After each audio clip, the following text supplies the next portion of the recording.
Welcome back to the Thrive Over 45 podcast with me, your host, nutritionist Stacey Nicole Smith. And this is a place where we talk all things weight loss and wellness for the woman in perimenopause and menopause. And on today's episode, we are talking about something that is so important and often overlooked when it comes to weight loss, especially at this age. And that is how gut health affects weight loss in perimenopause and menopause. Now, I think when we think of gut health, we tend to think of bloating and constipation, right? And that is true, but it's so much more than that. Our gut is often called our second brain, and people are even starting to call it now our first brain because we're born, the umbilical cord, you know what I mean? But it's highly, highly important and often overlooked. But we're going to go into today how it impacts weight loss, and I hope you'll start to see the importance of taking care of this and how it'll make your weight loss journey a lot easier. When we typically think of weight loss, we tend to think of counting calories. And I'm pretty confident you've been on a calorie restrictive diet before. Most of us have been, especially at women at this age. You have probably been on more than you can count. I know I have for sure. Now, calorie counting doesn't take into account the quality of the food and the effect that that food is having on your body. So some food is a messenger, right? It's not just a calorie count. And some foods will signal to you when you've had enough to eat. Some will signal to you to keep eating even when you've had plenty. Like right there should prove the case against calorie counting. But I digress. We're going to get into this today. And just to illustrate how important gut health is and how it really can impact our weight, I want to share a little story with you first. And this is a true story, and it happened about 10 years ago, and I think it was in the UK, but it was a lady who had a really bad bacterial infection in her gut. It was really bad, and they had tried everything to get her better. It wasn't working.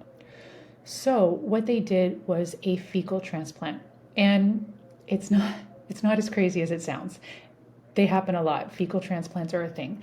And what they did is they basically took a sample from a donor, and in this case, I believe it was her daughter, a donor who has a healthy gut microbiome. So they take a sample from the donor, and then they prepare it, whatever it is that they do to that, to make it into a solution that has the healthy bacteria from the donor's microbiome. Then they implant it into the recipient, in this case, the mother, the lady with the bad bacterial infection, and they hope that the good bacteria will take growth there, that it will implant and take growth, and that she will be better. Now, it did in fact work. She got better, but here's where it gets really interesting. This lady, the recipient, the mother, was of a normal weight her whole adult life. She didn't change anything in her diet or her lifestyle. But as the months went on, she started gaining weight. And I think she gained 35 to 40 pounds, like a pretty significant amount of weight. It was a mystery. Nobody could figure it out. Now, when they looked closer, they discovered that it must be from these bacteria, because the donor, the daughter, even though she had a healthy microbiome for this instance, it turns out the daughter was a bit overweight. And so these bacteria in the overweight donor made the recipient also gain weight, even though she changed nothing. If that is not a compelling story, I don't know what is. And so I do believe more research is being done on it. I think a lot more research needs to be done because some people really struggle with losing weight and keeping it off, and other people, it seems effortless. So there really is something to this, to the gut microbiome and taking care of it. So that's that instance with those particular types of bacteria. Now, what about the rest of us? Here's how it works. For every person, we have good and bad bacteria in our gut. In a perfect world, we would have a ratio of about 20 or 80% healthy bacteria to 20% unhealthy. For most people, this is actually reversed. And the reason it's reversed is due to diet and lifestyle. So lots of sugar, lots of ultra-processed foods, a lot of stress in your life. These can really disrupt the gut microbiome and the bacterial balance. This is really important for so many reasons. And today we're going to talk about how it affects weight loss in peri and menopause specifically. Now, the gut affects our hormonal regulation. It affects where we store fat, it affects our appetite, and it can impact inflammation. As we go into perimenopause and we're having some hormonal fluctuations, our estrogen and progesterone are starting to decline. This can make weight loss more challenging. Now, the dysbiosis that's happening, this can actually set off the balance even worse going through these hormonal changes. And this can promote weight gain, which we do not want. This can promote weight gain by decreasing the amount of good bacteria. And this is what regulates our fat storage and our metabolism. Not only that, this imbalance can lead to increased cravings for high sugar and high fat foods. And cravings are really difficult to fight against day over day. So instead of fighting against cravings, which none of us, it's a losing battle day over day. We can only fight with so much willpower for so long. Instead, let's get to the root of the issue and let's fix that gut health.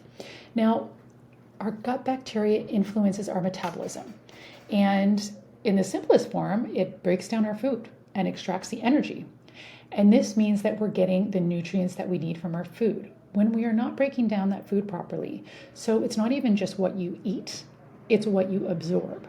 So if we're not absorbing those nutrients properly, our body is going to go looking for those nutrients in the form of cravings. So we really want to make sure we're extracting everything from the food that we're eating. Now, this will make your life a lot easier if you were on a weight loss journey. A healthy gut bacteria is going to produce more satiety hormones, meaning your body's going to signal properly to you when you've had enough to eat. Too much unhealthy gut bacteria is going to increase the opposing hunger hormone. So leptin is the good hunger hormone. Ghrelin is the one that tells you that you still need to eat even when you've had enough. Although it's good when you are really hungry. It comes in handy. But when we have an unhealthy imbalance of gut bacteria, this is going to get our body to keep telling us we're hungry even when we had enough to eat. So it's really fighting an uphill battle. And this is why a lot of women find weight loss so hard, because these things are all dysregulated. And so it really becomes a game of willpower and fighting against cravings. And it doesn't need to be that way. It doesn't. So we just need to get to the root of the issue and fix things there. Now, additionally, when we have a really bad imbalance of this gut bacteria, gut dysbiosis, this can then increase intestinal permeability. And you may have heard this before. It's termed leaky gut. And it's become quite well known in recent years. So you may have definitely heard of it. But basically what this means is your gut is becoming a little too permeable. And it's allowing inflammatory substances from your gut to enter into your bloodstream. And this is where we're having these inflammatory responses. So reactions. So this where you could have, your stiff joints and all these kinds of things. But additionally, chronic inflammation promotes insulin resistance. And this is also something that is fairly common as women in peri and menopause. And it basically means that when we eat and our food is broken down to be used as energy, it goes up into our cells. And so we have insulin getting it into the cells to be used as energy efficiently, because that's what food is. It's just fuel. As we're going through these hormonal changes, and if we're getting more inflammation from, as one example, gut dysbiosis and leaky gut, then we have increased inflammation. The more inflammation, it starts to get pretty tricky with our cells becoming resistant to this insulin. So our food is just not getting into those cells to be used where it needs to be. Guess where it's going instead? It is being stored as fat.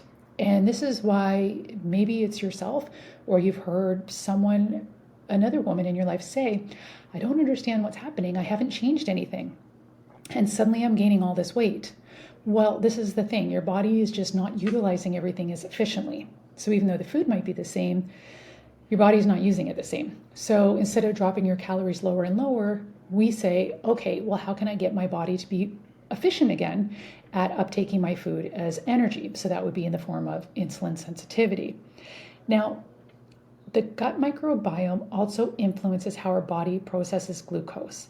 And like I just mentioned, this has a lot to do with that insulin sensitivity. So everything is kind of starting and ending in the gut. It's really important to take care of this first. And so you're probably thinking, okay, well, how do I do that? Two ways. The first thing we want to do is we want to stop feeding it things that are damaging it. And that would be, number one, ultra-processed foods, which are famously known for destroying gut health. They shouldn't even be on the market, in my opinion. They're doing a lot of damage, but ultra-processed foods is one. So you want to eliminate those. The other one is processed sugar. And, it's tricky because sugar comes in 60 different names. It's sneaky stuff. They even sneak it into health foods and disguise it as, not being as bad for you, but it's sugar. So those things are really destroying the gut microbiome, as well as stress. You really need to understand the importance of stress. And I know most people do. And I do realize it's easier said than done to just say to someone, oh, stop being stressed out. Like, it's okay. It's not that easy. I get it. But as long as you're armed with this information of knowing, okay, this is what's impacting me in a negative way. And if I can work on this and start to remove this from my life and start to improve on this, then these things can start to get better. So those are some of the things we want to remove because they're negatively impacting our gut microbiome. Then we have to say, okay, well, what is going to be good for my gut microbiome? So we're going to keep things simple here today, but this is what you can start with: prebiotic foods and probiotic foods. And what that simply means is, as we discussed with the bacterial balance in the gut, probiotics are the good guys, but they need a place to grow. So prebiotics are foods, fiber foods, that when you eat them, they lay a clean breeding ground in the gut. And it's kind of like the soil, if you will. So they're kind of the soil for the probiotics to grow. So you want to have the prebiotics, the fiber foods, to give a home to the probiotics, the good bacteria, to grow. And the prebiotics would be things like, fiber, fruits, veggies, whole grains, that sort of stuff. That's going to be great to lay a clean breeding ground. Then you want to have the good bacteria come in, and mostly that would be in the form, the best way to get it is fermented foods.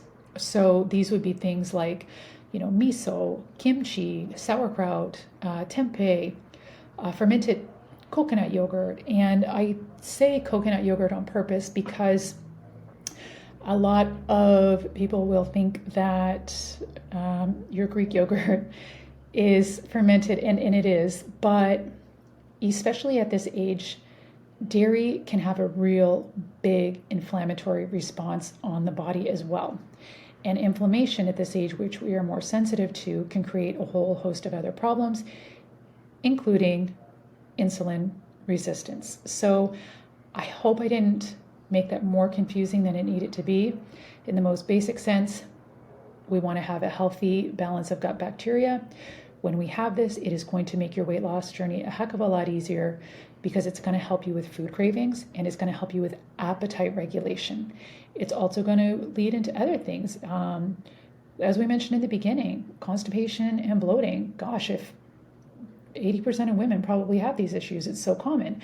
Imagine if you got rid of that, how much better you would even feel every day. Get rid of that bloating. So I hope that helps you.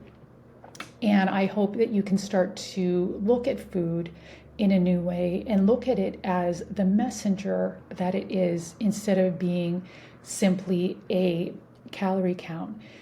If you like this episode, please follow the show to be notified of the next ones. I cover all things weight loss and wellness for the women in peri and menopause. Share it with a friend who needs to hear it. And for more information, please take a moment and visit the show notes. Thanks. Bye.